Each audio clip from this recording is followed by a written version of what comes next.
basic concepts of cavity design. Basic concepts in cavity design. So I hope I gave you a gross idea about the indications, advantages, disadvantages, indications, contraindications, advantages, and disadvantages of cast gold restorations. Now we come to what all you need to understand before you start cavity preparation. Luckily, you have only a class 1, which is the simplest form of inlay preparation. Simplest form of inlay preparation is class 1 inlay preparation. And if you ask me in a nutshell, how would I recommend, what do you need to do clinically, is make a class 1 cavity as same, exactly similar to the one that you make for your amalgam. The only difference being the buccal and the lingual wall of that class 1 will be occlusally divergent. Either it will be parallel or it will be slightly occlusally divergent. Because in class 1 amalgam preparation, the mesial and distal are straight or at times even divergent. So what difference is going to be here in your inlay preparation? Only difference between your class 1 inlay and class 1 amalgam is the convergence of the buccal and lingual wall is occlusal in case of amalgam, and convergence of buccal and lingual wall will be gingival or pulpal in case of class 1 inlay.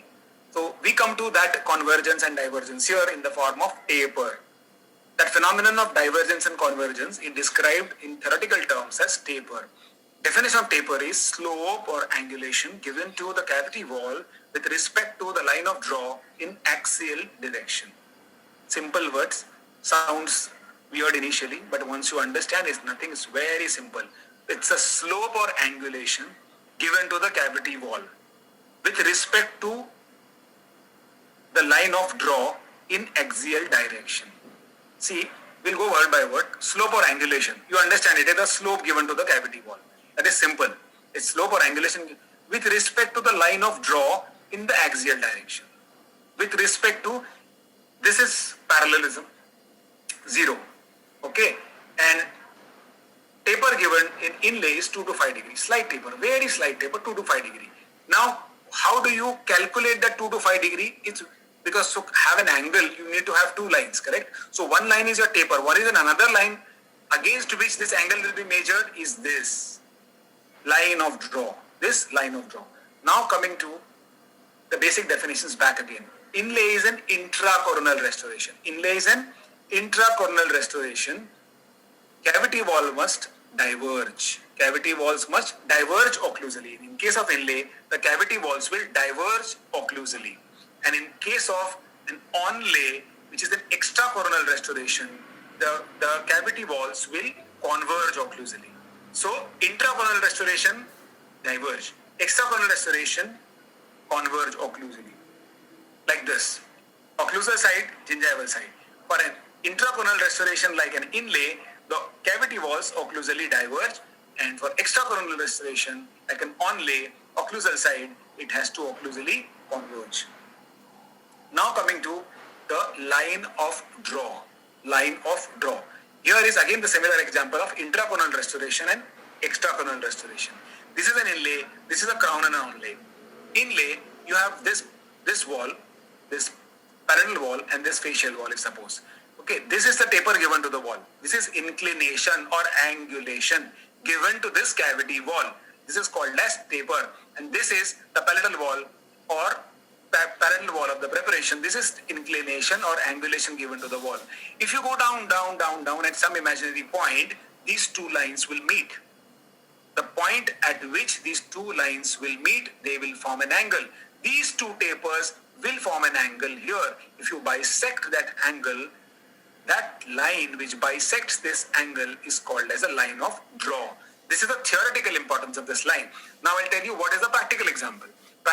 Importance. Practical importance being that if suppose you have this line in place and it's correct, it will allow withdrawal of your wax pattern.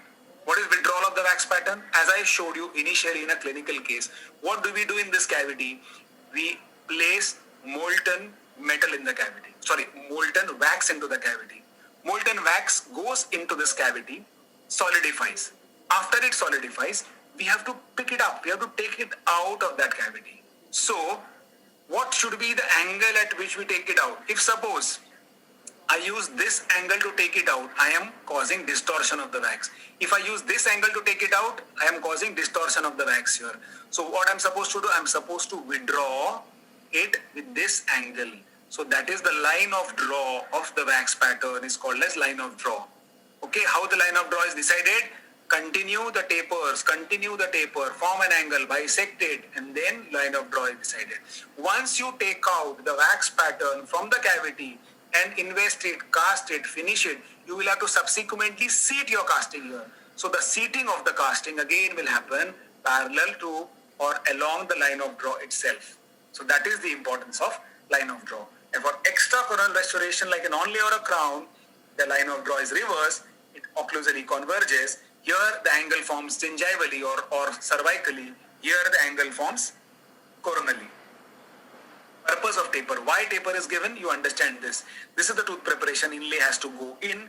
That is the purpose of the taper. It permits an unobstructed removal of the wax pattern as well as seating of the subsequent. Like this. Taper. Shorter taper is given for lesser the taper is given for shorter preparation. If the occlusogingival height of the preparation is less, taper given is less. If higher the preparation length, then the taper given is more. Coming to the bevels, I'll take 10 minutes more. Bevel.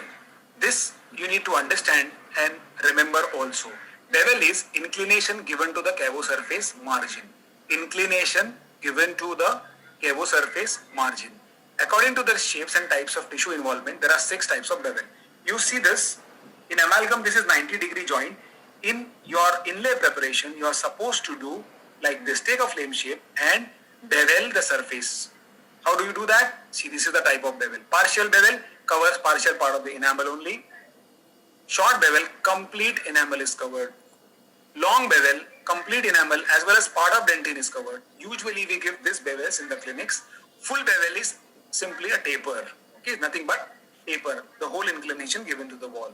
Counter bevel is like a cusp cap. It goes around the cusp. Hollow ground bevel is like your chamfer margin, which ensures maximum metal. Gingival bevel is not to be discussed in this.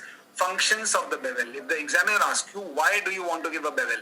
Bevel gives you strongest configuration, 140 to 150 degree metal margin, enamel margin, 30 to 40 degree burnishable metal margin. That is why bevels are a must. Then bevels reduce the marginal gap between the tooth and the casting. They add retention because they add surface area. They add resistance form because they can have encompassing effect on the tooth. Okay, and they are flexible extension.